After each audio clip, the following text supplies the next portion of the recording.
Hello, I'm Katrina Scott, Chief Investment Officer at Mariner Wealth Advisors. And with me today is my colleague, Jeff Krumpelman, Chief Investment Strategist and Head of Equities. We wanted to check in with you, again, as part of our ongoing Fireside Chat series, and update you on our thoughts about this coronavirus chapter and our current take on the economy and the markets. We thought it might be particularly timely given the significant headlines this past week or so regarding massive stimulus being infused into the U.S. economy through the numerous Fed lending programs and U.S. Treasury support, signs that perhaps social distancing measures are actually bending the curve in both the U.S. and Europe, and the significant surge in the market last week. The White House is beginning to put together a task force to debate policy for going back to work, and leaders on the medical policy front are starting to think to the end of May as the preliminary date to ease social distancing measures, and have lowered death count projections in various models, which is obviously more encouraging news. We wanted to let you know how we interpret all of this and how we are managing through this on your behalf as a result. Is it time to buy, sell, or hold your ground? Our answer is a bit nuanced in recognition that various clients have different goals, objectives, and risk tolerance, or psychological makeups, if you will. We must take this last point into account, and we do. As an executive summary, we believe it is still appropriate to hold your ground where possible for most people. But in some cases, it may make sense to trim back on the strength that we saw last week, and actually since that we've seen since the March 23rd low. And in some cases, it might make sense to buy. As long as such investors realize adding exposure to equities at this moment entails likely risk that they will experience additional retrenchment in the short term before moving higher, and that this is a risk they're willing to embrace. In a nutshell, we remain positive over the next 6 to 12 months, but respect the significant uncertainty and lack of visibility in the very near term on multiple fronts that is likely to result in continued volatility and churn, as well as downside risk as investors wring their hands a bit more on some of the negative headlines to come. These multiple front factors include 1, the magnitude of economic and earnings decline in Q2 and Q3. 2, fits and starts in the peaking trend in coronavirus-related cases and related deaths. 3, execution issues in delivering the approved stimulus funds into the economy, as well as in withdrawing social distancing policies that are now in place. And 4, potential inconsistent and varying messages on when and how we can go back to work. In general, we feel it is too early to recommend significant rebalancing into U.S. equities and to adopt a buy on the dips mentality for many investors. At this point, I'd like to bring Jeff into the conversation to address these high-level thoughts in more detail and put the spotlight on him for a bit. So Jeff, if we were in the room together, you could envision, a flashlight shining in your face right now. So is it too bright for you? Just normal operating procedure, Katrina. Okay, so to get serious, let's talk a minute about what happened in the market last week and over the last several, and how that impacts our message and strategy as we maneuver through this on behalf of our clients. Well, you're right. I mean, it was a very good week, as you point out. And in fact, it was the best week in the S&P 500 since the week of October 7th, 1974. Last week, the S&P 500 advanced 12.1% in a shortened holiday week. And looking back just a bit further, it's up almost 25% off that March 23 low that you cited, Katrina. Believe it or not, it's down less than 15% for the year following this best 12-day rally in history. So this actually is case in point of why I suggest that folks refrain from getting hung up on these technical terms like quote unquote bear market and insisting that any downdraft of this magnitude is evidence of a definitive bear market and the end of the bull. If that's the case, does that mean that we've just experienced the shortest bear market on record and then it's all over after this kind of 2-week rally? I think this seems silly to assert as well. So, these terms, they're just not helpful. And in fact, I think they scare investors when they're overused. So we view it differently. We view bear markets as multi-quarter multi-year periods of stock market pain and loss, and that's generally accompanied by a business cycle train wreck that's absent here. This, in fact, feels more like us to it's significant, a deep correction, but it's transitory and it's self-induced to invest in our health, and it could be over relatively swiftly. So that's why intermediate to long term, we remain positive, but in hold your ground mode rather than sell mode here in the shorter term. After all, at this point, the S&P 500 is down only 6% over the last 12 months. I don't think a lot of folks may recognize that. And a balanced portfolio in stocks and bonds, if you're at that traditional 60-40 mix, kind of neutral for many folks, we're in positive territory with regard to returns over the last 12 months. Does that feel like a bear market to you?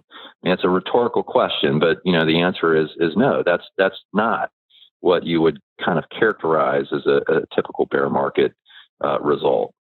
So there are signs of bottoming in the market from a technical trading standpoint right now. And we've mentioned on prior calls the 7 factors that we kind of look at in terms of technical trading patterns. And in those patterns can help call, a bottom. There are some green shoots. We're not in the all clear territory, but there are green shoots. So let's just talk and update a couple of these things. So one of the first items is that we look for extremely oversold conditions. And stocks had been looking extremely oversold a couple weeks ago. It still looks constructive and oversold, but we must acknowledge that this has been tempered just a little bit. The VIX, the volatility index that was at extremely high levels, has moderated and has come back in. And actually, with this most recent surge, on the very, very near term, you have 98% of stocks that are now above their 20-day moving average. So that would suggest that we're less oversold at this point, but it's still positive. Sentiment should be apocalyptically negative, and it is. That's positive from a contrarian standpoint. We have way more bears than bulls right now, and that suggests that sentiment is overdone and people are just too negative, and that's a positive in terms of finding a bottom. Breadth is something that we look at. We look for unmistakably strong breadth, so we look at the number of stocks advancing versus declining, and this has improved. But the metric is relatively inconsistent. It's fickle, and we've had starts and stops on this. We have had 4 days where the advanced decline is in the 99th percentile of strong breadth. So that's a positive, but we need for this to be more consistent to call the all clear.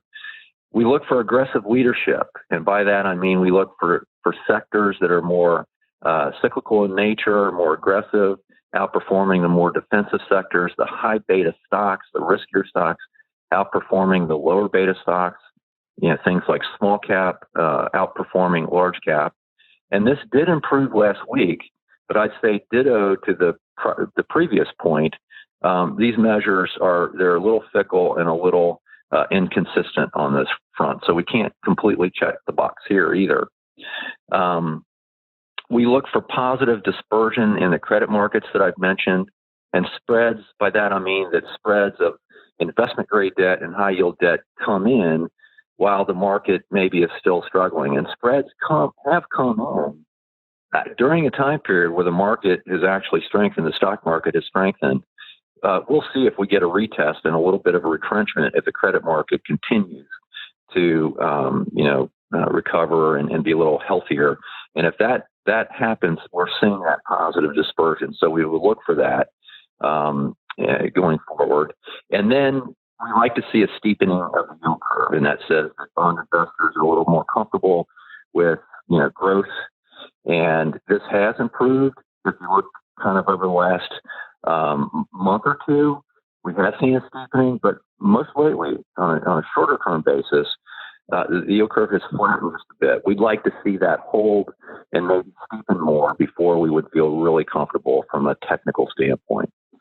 So, while the stock market has rallied these last several weeks, the fixed income markets have stabilized for the moment and spreads have come in.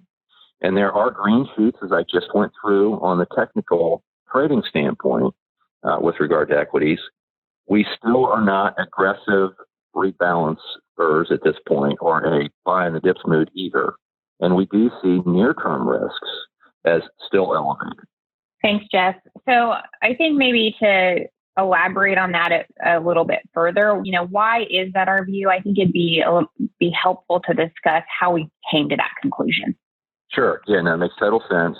So let me just review a couple of points of why we're still cautious short-term while we maintain that positive long-term view. So first, I'd point out that after exceptional rallies like we've just seen, I mentioned this was the best 12-day rally that, we've seen on record. Following performance in, the next quarter or so, shorter term, the performance trends tend to be very random and sometimes actually negative when we look at past history, while as 6 to 9 months out, they tend to be quite positive. But you can't just look at past charts and say, okay, history's going to repeat. It does rhyme quite often, but you can't say it's going to repeat. So what else, gives us kind of pause short term? Well, the second point that we look at is that a lot of the recent surge these past couple of weeks has resulted from an adrenaline rush on headline news that's good about things like stimulus and so forth.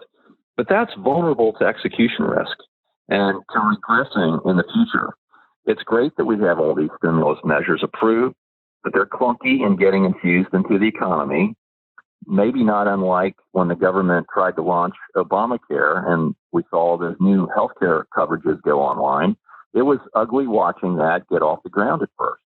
And we think these stimulus programs are exactly what needed to happen to build a bridge for businesses and consumers during this second and third quarter transitory implosion and soft patch, respectively, in the economy. But it remains to be seen how effective implementation will be in these early stages. The third point is that coronavirus data, it's getting better, but we could regress if we don't stay vigilant or we ease the social distancing measures too swiftly. And, what will be the rules on going back to work and going back to normal activity? When will that begin to happen and when is it going to ramp? There's just a lot of uncertainty and execution risk here too. Will China regress as they're doing this? Time will tell. We need to watch a little bit. There are just too many uncertainties here to be too heroic or too bold, in our view, in putting excess cash to work or rebalancing aggressively from bonds into stocks to get stocks back to that high end of stock allocation. And after all, with stocks only off 5% over the last 12 months, we really don't see a lot of long-term strategic value in having a rush to do this. So what kind of trading range, people might wonder, would we expect to see in the stock market? At the high end, we would kind of expect to see significant resistance come in around the 2850, 2900 level. And the charts reflect this. It's about close to where we are right now. Plus, I would cite the fact that historically, rallies do tend to kind of hit the wall after a 20 to 30% recovery surge following declines of more than 20% in the market. And that's kind of where we're at, with that 25% recovery surge level. However, the good news is on support that kind of that first strong line of support somewhere around 2400 to 2450, which provides a nice range of, we'll call it 2400 to 2900. If you try and really get, laser focused, we'll see if these levels if they hold. But that would be the likely range that we would expect. And we would think that 2400 level is more likely to hold if two things would occur. One, coronavirus outbreak statistics continue to improve. And second, that information on new therapeutic drug trials, are positive. That would really help hold that line. But still, I say longer term, and we focus longer term in making our assessments. We do think that over the next 12 months, that we could very likely see 3350 to 3500 on the S&P 500, see that in the second half of 2021. And that's where we're at. And that's kind of what we focus on when saying hold your ground, don't sell. Thanks, So Jeff. hopefully that's a good summary. Yeah, no, it is. I think it summarizes very well in terms of why we think there, are different things to think about, but in general, kind of holding the ground and summarizing those conclusions on allocation at this time, and explaining why we think holding ground, potentially upgrading some of the positions in the portfolios where it makes sense, is one of the best options. And I think you've done that within the framework of our major tenets, one of which is do not mistake activity for progress. And in terms of upgrading positions, we've gotten some questions before on what we mean by that. And I know that's an approach that you continue to employ within our individual equity strategies that you and the team manage internally. At the same time, in our investment committee discussions, we recognize that not every client is the same. Some are just naturally more cautious and fearful or more aggressive than others, even within that long-term asset allocation that we construct for them, based on their long-term goals. So for these more anxious or more aggressive investor types, what might you recommend? Yeah, that's just a great point, Katrina. And at times of volatility and, quote unquote, unprecedented risk, or some folks would view it as quote unquote, unprecedented opportunity like this from an investment standpoint, we always find out about distinct nuances and kind of the unique DNA, if you will, of, various investors and clients. And some begin to appreciate more deeply that perhaps they weren't as bold and as risk-oriented as they thought, going into this, or vice versa. Maybe they're very comfortable and they want to seize the day as prices have come in. So how is this relative or relevant to how we manage and how we advise? So for those that feel particularly uncomfortable and they're having trouble sleeping at night right now, despite what they had perceived as an appropriate balanced allocation going into this might be a good time to fade the rally of late and just trim back a bit on their stock allocation. Some cyclical stocks in the internal strategies that we manage, for example, they've rallied far more than the market in this several-week run. So perhaps this is a good time to trim back and raise a modest amount of cash or increase their fixed income weighting. If this client is invested primarily in funds, the same logic holds. For more aggressive folks who are just chomping at the bit to buy some stocks, quote unquote, on sale, perhaps they need to exercise this kind of yearning, as long as they know things remain opaque short term and that there is significant risk in our view that we go lower a little bit before achieving the positive returns we anticipate, looking out over 6 to 12 months. So on this last point, I think suffices to say that it's just critical that our wealth advisors stay in close touch with our clients to dialogue and achieve clarity on these more nuanced options. And I know that's our goal. That's what we're here for. And that's absolutely, what we try and do.